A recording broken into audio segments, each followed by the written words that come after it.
Почитувани љубители на културата, уметноста и литературата, добре дојдовте во уште едно издание на емисијата Астрорум. Многу се радувам што денес ќе имам можност да разговарам со една личност која што има раскошен број на таленти. Можеби неспојиво, но таа е пианист, музички педагог, исто така е доктор по филозофски науки, односно таа е естетичар во областа на музиката и повеќекратен државен шампион во неколку велосипедски дисциплини.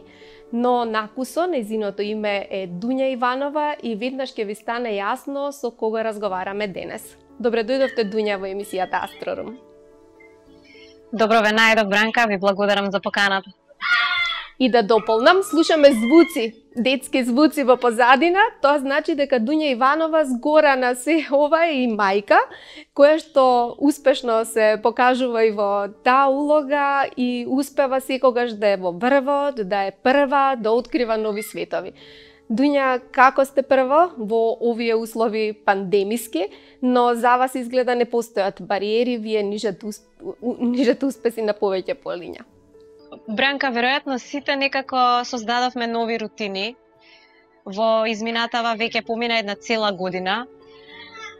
Моравме да најдеме модуси и за нас и за нашите деца, едноставно да не почувствуваме никакви бариери во однос на нашата слобода, во однос на обврските кои на ваков или онаков начин мора да се исполнат.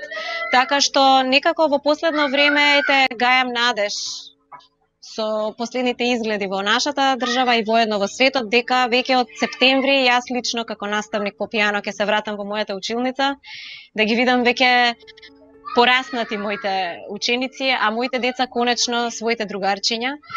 Мислам дека тоа е најважното за сите нас во овие мигови, а сте останато ќе си се врати на поранешните текови, се надевам, со малку еден поголем оптимизам и со променети идеи за животот.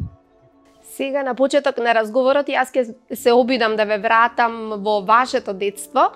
Јас се сеќавам дека бевте во близина на училиштето тогаш на Едвард Карделј, во зелената зграда, трето дете во едно семејство, познато, на новинар, исто така човек кој што се занимаваше со спорт, мајка која што е најоригиналниот препродавач на книги, сите ја познаваат од градскиот плоштад, сестра на Игор Иванов Изи и на Тина Иванова.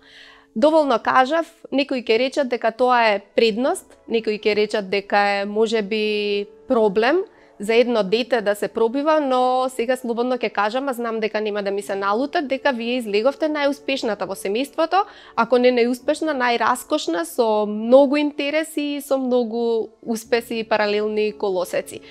Како беше да се живее во таква средина? Во право сте можеби дека најраскошна, да, меѓутоа успехот не би можела да кажам дека е мерлив. Затоа што ние сите тројца, ние заедно со мојот брат и сестра, некако сите се движиме во кругот на уметноста и културата, меѓутоа експресијата и изразот со кој се представуваме и твориме е различен. Секако дека беше предност за мене да растам со Тина и со Игор, затоа што некои работи во животот ми беа дадени буквално на тацна. И тука не зборувам за никакви материјални нешта, туку едноставно од областа на науката, на духовното, на уметноста, музиката. Знаете како велат во детската психологија, тоа е добро дефинирано, дека детето го прави тоа што го гледа многу повеќе отколку тоа што го слуша. Така што јас растев во еден амбиент заедно со моите двајца родители, кои навистина ни создадоа некои прекрасни навики. Мојата мајка ни ја пренесе страста кон читањето, љубовта кон книгата, нешто што вие не можете да го натерате едно дете да го прави, едноставно мора да му го покажете, за тоа да го воведе како дел од својот секојдневен живот, како дел од своите рутини. Знаете, денес многу често се среќавам со изјави дека од страна на родителите дека нивните деца не читаат книги. Но тоа е заради тоа што нивните родители не читаат книги. или пак дека децата се обземени со технологијата, ама тоа е исто така заради тоа што родителите се обземени со технологијата. Така што јас од Игор и од Тина научив навистина вредни нешта кои ми скратија многу препреки, многу искушенија низ кои полесно поминував понатаму во животот и во мене ја создадоа таа една љубов кон музиката, пред се кон пијаното, да истражувам во тој еден звук, во областа на музиката, при тоа на некој начин условно ме натера да едноставно одберам помеѓу она што значи добра и квалитетна музика или добро четиво, добар филм. Така што изборот кој тие пред мене го поставуваа беше несомнено естетски вредно нешто кое се вткае во мене и ги разбуди понатаму моите понатамошни мотиви. Првата љубов, односно првиот канализатор на вашите музички афинитети беше пијаното. Меѓутоа, вие во текот на животот не се опревте само на откривање на пијаното, туку од секогаш ви интересираше и другата страна. Продолживте со школувањето, знаеме дека колку и да изгледа дека нештото е исто, дека е во истиот домен, сепак музиката како уметност е многу различна отколку музиката како наука. Како ви успева и ден денешен паралелно да се движите и да напредувате во откривањата? Дури сте аналитичари кога бирате дела за изведба. Вие од секогаш чувствувавте потреба да ги рушите границите, да не се движите во репертоарот вообичаен пијанистички. Некако се профилиравте низ годините, сега ве знаеме како изведувач на филмска музика, на музика на 20-тиот век, на композитори кои што создаваат многу повеќе од музичка слика, туку се врзуваат и со другите уметности. Прво околу музиката како наука, како филозофија, веројатно професорот Денко Скаловски во 4-та година од моите студии на факултетот за музичка уметност беше тригерот јас посветено да почнам да истражувам во пишаниот збор кој се занимава со естетика или поточно со филозофија на музиката. И тоа беше навистина еден момент, затоа што неговите предавања, веројатно и вие знаете, и сите оние кои биле негови студенти знаат дека тоа се мали драмски представи кои едноставно толку ви го задржуваат вниманието и фокусот и едва чекате да дојде наредната епизода, така што мене тоа толку многу ме обзема, што се сеќавам дека дојдов дома еден ден и на татко ми му реков јас знам дека ќе се запишам на магистарски студии по пијано, но јас морам да се запишам на магистратура по филозофија. И се сеќавам тогаш дека неговиот одговор беше знаеш ли дека ќе треба да прочиташ метри книги. Меѓутоа јас бев спремна за тој предизвик и никогаш не се покајав што го направив тоа. Едноставно таа страст за науката постои кај мене уште од најмала возраст. Мислам дека тоа е нешто што ме храни секојдневно и еве во последно време на нешто друго сум се посветила, еве да речеме од областа на спортот, велосипедизмот и тоа е сега, оваа година можеби наредната и таа понеа, но јас знам дека и кога сето тоа ќе го заокружам како една целина, дека ќе нурнам повторно во некоја друга област. Што се однесува до музичкиот репертоар, додека студирав на факултетот за музичка уметност, тоа се сепак студии кои се одредени, кои едноставно треба да се овладат одредена програма, која пред се, да речеме, е во некои рамки на таа така наречена класична музика или современа класика. Меѓутоа, едноставно нема време ниту простор да обрнете внимание на нешто, да речем, по авангардно надвор од тие некои рамки. Така што по завршувањето на студиите јас се почувствував слободна конечно да го покажам мојот пат, она што јас и приватно дома најмногу сакам да го слушам и да истражувам во тој звук. Така што во минативе 10 години јас остварив повеќе од 20 премиерни изведби во Македонија на автори кои воопшто досега не биле изведувани, со цел да покажам на публиката дека класиката не е нешто што е табу тема, не е нешто што е страшно и што бара предходна подготовка од страна на слушателот, затоа што овој вид на музички израз е нешто што многу поблиску допира до емотивната страна на реципиентот. Така што за мене навистина е едно големо задоволство што сега во последно време гледам се повеќе млади музичари кои се осмелуваат да го сторат истото или на сличен начин, а со цел да се збогати македонската културна сцена. Покрај тоа што постојано откривате нови дела и ги приопштувате на македонската публика, речиси секогаш изведувате премиерно, нешто ново, вие откривате и нови простори. Ке се сетам само на локалитетот Врбјанска чука и на многу други места. Тоа во светски рамки знаеме дека го прави Енауди, вие и го изведувате всушност. Дали вам таа потреба за широчина, за отворен простор, за нови откритија ве тера секогаш да напредувате во овој поглед? Да, идејата да се смести музиката надвор од класичен музички концепт доаѓа како една потреба да се ослободи публиката, повторно таа една стигма дека класичната музика, макар да е тоа и современа класична музика, бара некаква посебна подготовка. Многу често до мене стигнуваат коментари дали ние кога ќе дојдеме во Македонската филхармонија треба да се однесуваме на одреден начин, да почитуваме одреден дрес-код. Значи сето тоа некако ги ограничува луѓето и можноста сите да не можат да си дозволат едно такво уживање, да речем. И таа е една потреба да се покаже дека музиката екзистира само заради самата музика и дека е потребно само да се биде на точно време и место. Мене ме предизвика да ја извадам музиката надвор од тој еден класичен концепт и да ја приближам до слушателите и да речем на нестандардни музички локации, ете како што например споменавте беше Врбјанска чука, која беше навистина едно посебно музичко доживување, само заради самиот амбиент. И верувајте дека одзивот кај луѓето е навистина поинаков. Сега доаѓаат на концертите луѓе кои воопшто претходно не се осмелиле да влезат во одредена концертна сала, токму заради тие некои предрасуди што постојат како општествени одредби.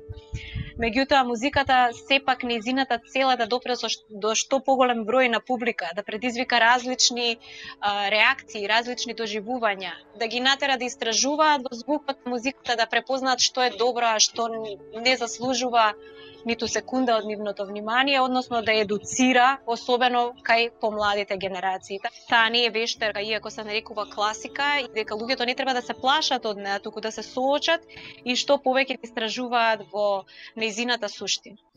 Многу често изведувате дела наменети за вас, посветени на Ана Пандевска. Какво е чувството да се соработува со композитор во креација на делото и колку се подготвени композиторите да ја тргнат суетата настрана и да му дозволат на изведувачот да стане коавтор?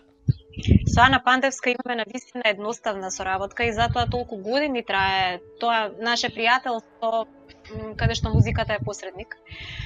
Ана Пандевска направи една свита за пијано која нарече Дуња Дарин на моето прво дете, на мојот постар син, без јас тоа воопшто да го знам. Значи, навистина ми се јави еден ден и ми рече нешто ќе ти пратам, сакам да го слушнеш и да ми кажеш што мислиш. И јас, не знам, мислам дека доживеав еден емотивен шок во тоа време. Затоа што не знам дали постои поскапоцен подарок за еден родител, за еден уметник, музичар, пијанист.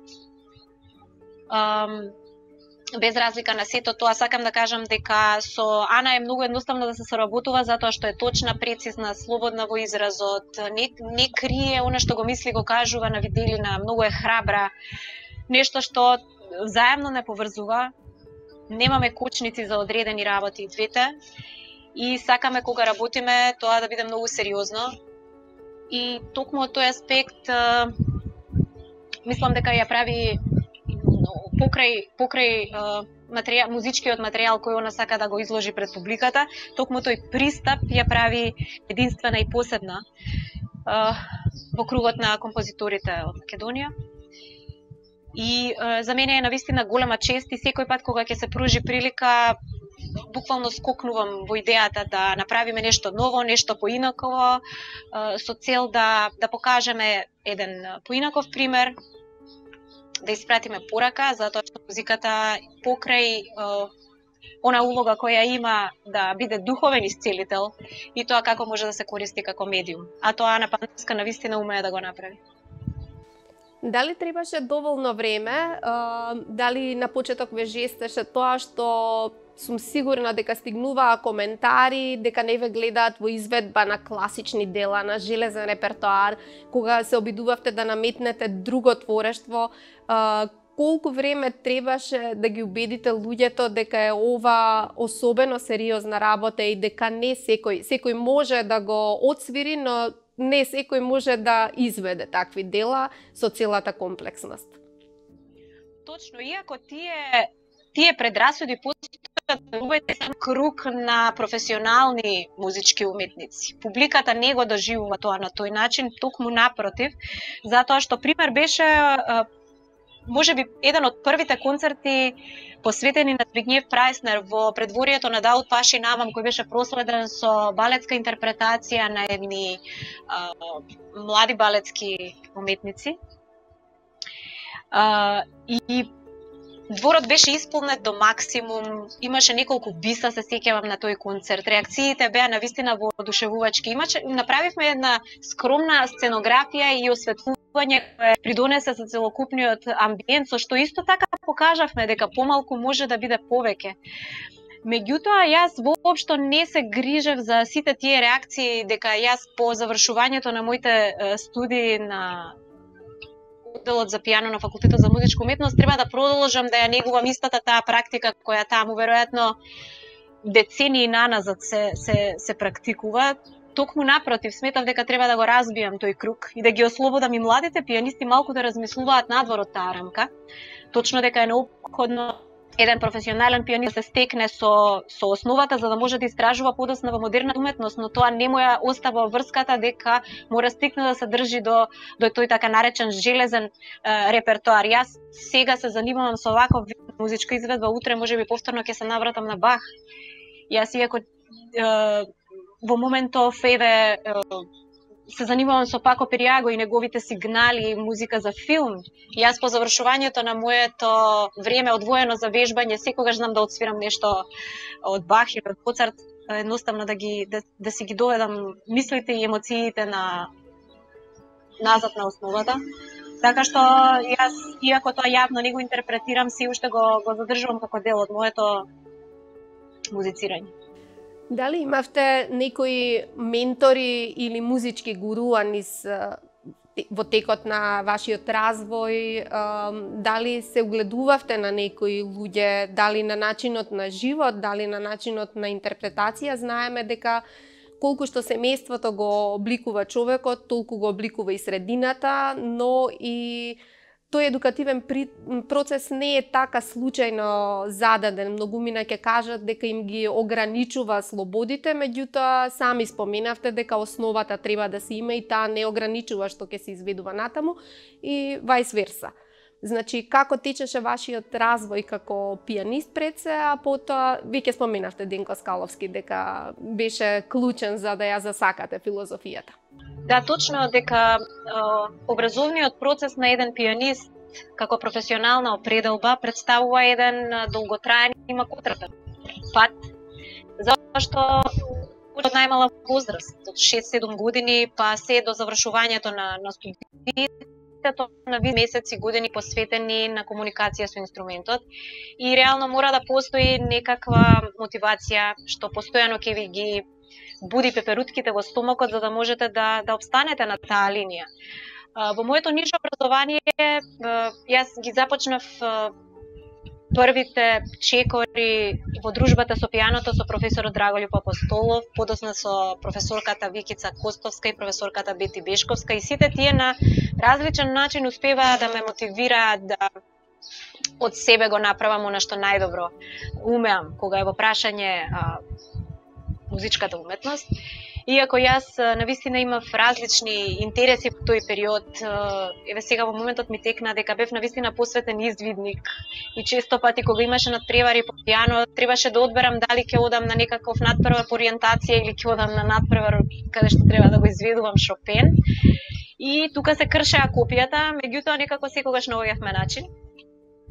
И сета таа приказна продолжи и во средното музичко училиште. И исто така бев долгогодишен член на детското хорче Пиколо со професорката Весна Димчевска.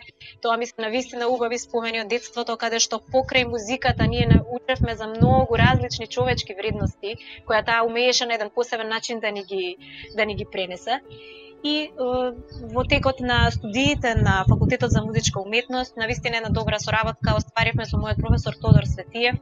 Го споменавте професорот Денко Скаловски и подоцна на факултетот на филозофскиот факултет на Универзитетот Кирил и Методи со мојот ментор професорот Иван Джепаровски, кој навистина имаше трпение и разбирање да работи со студент кој доаѓа од сосема една друга област и за тие 2-2,5 години навистина да ме воведе во филозофијата, како да речиси целиот мој живот сум претходно била во контакт со неа. Под негово менторство успешно завршивме 2 научни труда како дел од мојата магистарска и докторска теза, на кои навистина сум горда, денес постојат како книги, така што сите овие поединци навистина ги почитувам и сум им благодарна за целиот труд и целата комуникација и време која посветиле за мене и со мене, иако морам да напоменам дека моите родители, моите брат и сестра, секогаш кога и да сум чувствувала дека го губам тлото под нозете, биле таа гранка за која сум се фаќала и едноставно храбро сум продолжувала да чекорам. Така што сепак мислам дека што и да се случува во животот, доаѓаме во разни животни ситуации, семејството е најсигурното место кон кое може секогаш да се врати.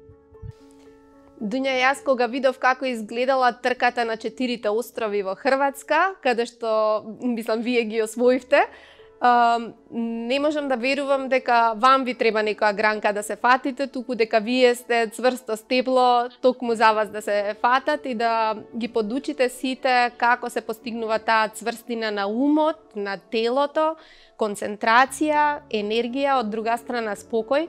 Кажете ми, од каде таа жилба кон велосипедизмот и на такво високо ниво? Вие не сте рекреативец, како што кажав, државен првак, многу освоени трки, не на рамни патеки, туку како кајакарите што веслаат на диви води, така сте вие на диви патеки. Но тука сте да ни објасните повеќе.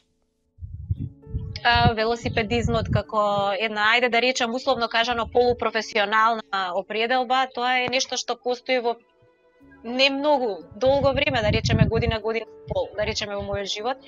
Меѓутоа, јас сум влюбеник во тој начин на функционирање, односно велосипедот е примарно средство уште многу одамна. Јас автомобил речиси не користам за ниту една ситуација, дури моите 2 деца ги превезував до пред известно време на мојот карго велосипед. Сега малку се подпораснати, па и сами возат велосипеди. Инаку тоа е една идеја која се роди како потреба, меѓутоа во комбинација кога ќе ги запознаете и сретнете вистинските луѓе во вистинско време, тогаш навистина нештата може да добијат поинаква насока. Така се случи и со мене, значи јас имав среќа да ги запознаам момците од велосипедскиот клуб Energy, кои уште на самиот почеток некако имаа верба во мене, ме мотивираа да почнам поактивно и посериозно да пристапам кон еден сериозен тренинг план, за да можам да се надпреварувам, затоа што надпреварот е нешто што не се споредува со рекреативното практикување на велосипедот, туку бара една навистина пред се физичка подготовка, а потоа и ментална цврстина, за да може да се издржи до самиот крај. Инаку, кога станува збор за предизвикот наречен 4 острови, тоа е нешто што во бајкерскиот свет велат пред да умреш, треба да го направиш. Иако јас многу малку време, да речам, сум на таа надпреварувачка сцена, едноставно добив една поддршка и мотивација од Дејан Новковски и Љубиша Кондев, кои веруваа во мене и заедно со Љубиша Кондев како еден тим во изминатите 6-7 месеци навистина напорно се подготвувавме, затоа што не е само во прашање тука физичката подготвеност, туку мислам дека е пред се таа една ментална цврстина, затоа што теренот е исклучително суров, временските услови, траењето на една етапа која се повторува 5 последователни дена. Значи сето тоа од вас бара нешто што веќе можеби вие како вештина го имате совладано години наназад, а верувам дека голем дел од тоа го имам придобиено и со начинот на концертирање, со начинот на вежбање, дисциплина која едноставно се пресликува од музичката уметност во спортот, така што јас сум навистина среќна и можеби не звучи скромно, меѓутоа сум горда што успеав да минам низ сето тоа и заедно да совладаме еден голем предизвик кој верувам дека ќе ги поттикне сега и останатите велосипедисти да го направат истото. Прекрасно изгледа, ние одстрана од дома можеме да се одушевуваме, но можам да замислам како тоа изгледа и подготовка на една таква трка, буквално преживување, а радоста е сигурно двојно поголема кога ќе се совлада некој таков голем предизвик. Но мене прашањето сега неминовно ми е, како тоа Дуња Иванова, мајка на 2 сина, која што, еве и овој разговор го води од тераса, додека синовите ја бараат зад неа, како изгледа еден ваш ден кога имате обврски со педагогијата, со вашите ученици, со вашите деца, со потребите, нема застанување, претпоставам не смее да се промаши ниту еден ден без вежбање пијано, без возење велосипед и така натаму и така натаму. Можно ли е? Можно е, Бранка, денот и ноќта се 24 часа. Навистина не знам, јас од секогаш сум функционирала на тој начин, само што приоритетите ми се менувале. Станувам навистина многу рано, времето за тренинг ако е 2 часа и времето за посветување со пијаното исто толку.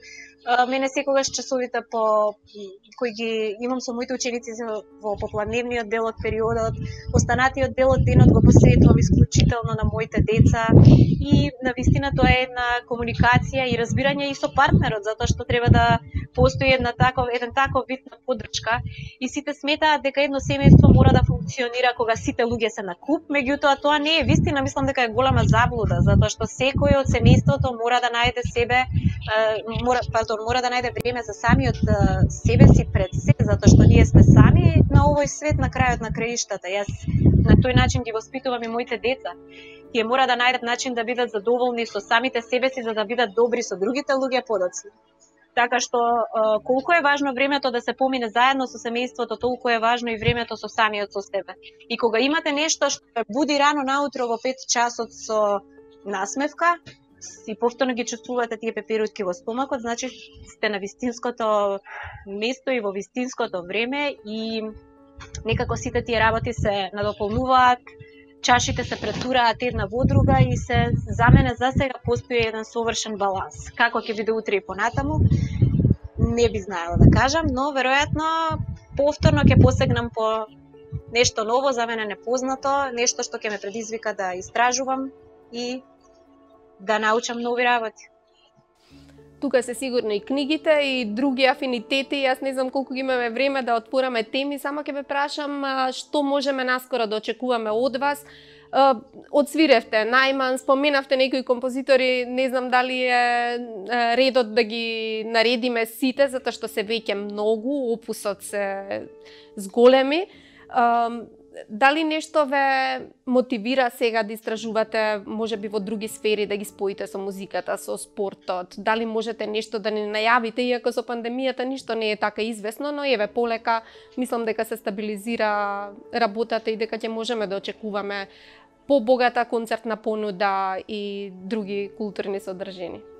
Она што е најскоро и кое веќе го во една фаза на подготовка е мојот концерт посветен на Пако Перијаго и неговиот албум наречен Сигнали. Тоа е повторно филмска музика од областа на минимализмот. Еден од најуспешните филмски композитори е всушност Перијаго. Овој концерт е закажан веќе за 15 јуни на кровот на градскиот трговски центар во Скопје, во Зелената градина. Јас ветувам дека ќе биде навистина едно исклучително искуство, на кое ќе прозвучат и неколку дела од Radiohead, нешто што исто така премиерно ќе се изведе во Македонија, бидејќи еден посебен аранжман направен за пијано на Джош Коен, нешто навистина извонредно и за емоциите и за мислата. А кога станува збор за спортот, ние повторно целиме кон Медитеранот, негде веќе на почетокот на 2022 година, а за сега, како дел од нашиот тренинг, се трките од домашната лига, речиси секоја недела има по еден таков настан, така што ќе имаме навистина едно возбудливо и активно лето. Јас како и на секој мој соговорник им подарувам по некоја книга од продукцијата на Арс Ламина. Вие можете да појдете во која било книжарница на литература.мк и ќе можете да си одберете нешто по собствен избор. Јас тука имам, например, Холандска куќа од Ден Пачет, зад мене стојат книгите на Кундера, Петре Андреевски и многу од доменот на белетристиката, ќе си најдете нешто и од филозофијата, има многу на македонски јазик, на странски јазици, така што верувам дека ќе си ја збогатите библиотеката. Дури имам грижа на совест ако ви наметнам нешто, уште некоја задача да читате, ова што го кажавте што ве очекува во наредниот период е доволна преокупација за една успешна пијанистка, филозофка, мајка, спортистка и така натаму и така натаму. Јас само можам да кажам дека ми представуваше задоволство да го слушам ова што ни го кажувавте, а лудо е да се помисли дека 30 минути се доволно да ги исцрпиме сите теми и да слушнеме се од вас, но тоа пак дава изморедна можност да се видиме повторно и да разговараме после некој следен успех. Ви посакувам уште многу подигнати пехари во рацете, уште многу освоени концертни сцени и тоа на наше задоволство. Ви благодарам, Дуња, за разговорот. Ви благодарам, Бранка, за убавите зборови, за ова навистина едно прекрасно дружење. Благодарам Литература.мк, еден од најскапоценните подароци за мене. Едвај чекам нешто да дојдам и да одберам. И добро здравје за сите.